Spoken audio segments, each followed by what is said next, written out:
دو سه.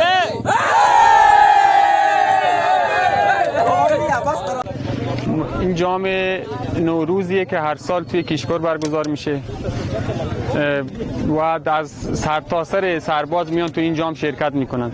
امسال بهتر بود نسبت به سالهای قبل. تیم‌ها امسال قوی‌تر بودن.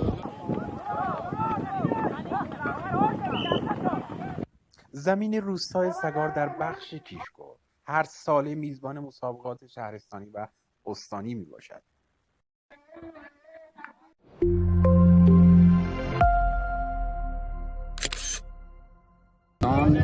بنده خالد مرزی هستم از تیم پدیده سرکار. یک شور و هیجانی در این زمین فوتبال بود.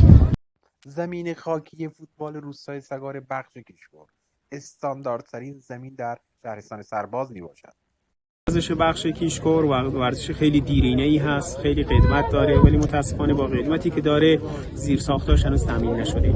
مشکلاتی که دارن در بحث سرانه فضای ورزشی کیشکور هنوز صفر. زیرساخت به نظر من ضعیفه. اگر به زیرساخت‌های ورزشی هر منطقه توجهی ویژه شود، آسیب‌های اجتماعی کمتری خواهیم داشت.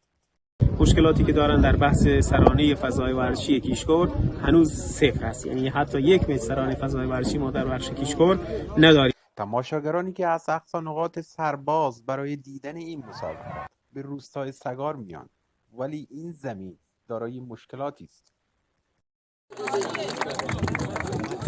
500-600 تماشاگر هستی چه هر مکانی آیگان، فقط ما رو نیاز ہے به چمن ورزش چمن زمین چمن نیستیم، میدان برگ نیستیم، ما رو نیاز هستیم واقعا بخشدار فرماندار تمام چیز آیگان دیگه، فقط ما رو نیاز به چمن هستیم.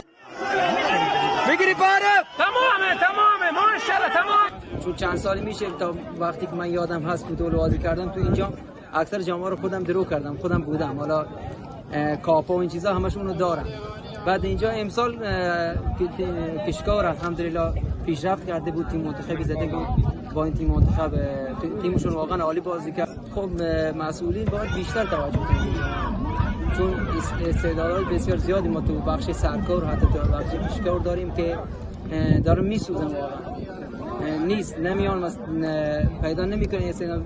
اصل کار اینه که زیرساخت نداریم. اگه زیرساخت داشته باشیم راحت میتونیم این استعدادا نسوزه. فوتبال سگار فکر کنم بیش از 10 بار کلنگش خورده.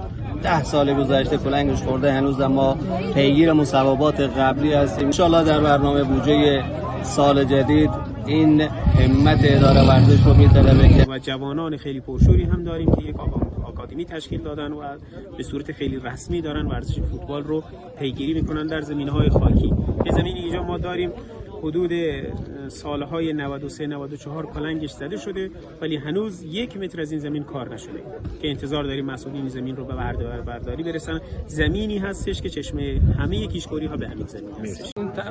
برنامه‌ریزی این چیه مصوب شد پولش، ولی متاسفانه امسال تأسیس داده نشد. پیگیر هست که امسال این اعتباری که اینجا مثلا تأسیس داده بشه بتونیم مثلا شروع فعالیت این زمین رو داشته باشیم، آغاز کنیم که بتونیم در سال‌های آینده بتونیم بهره برداری برسونیم و ورزشکاران عزیز بتونن از این زمین چمن، یک زمین چمن استاندارد و اصولی بتونن بهره ببرن. در روزهای آینده برای پیگیری مشکل این زمین با مدیر کل ورزش و جوانان استان سیستان و بلوچستان ارتباط برقرار خواهیم کرد.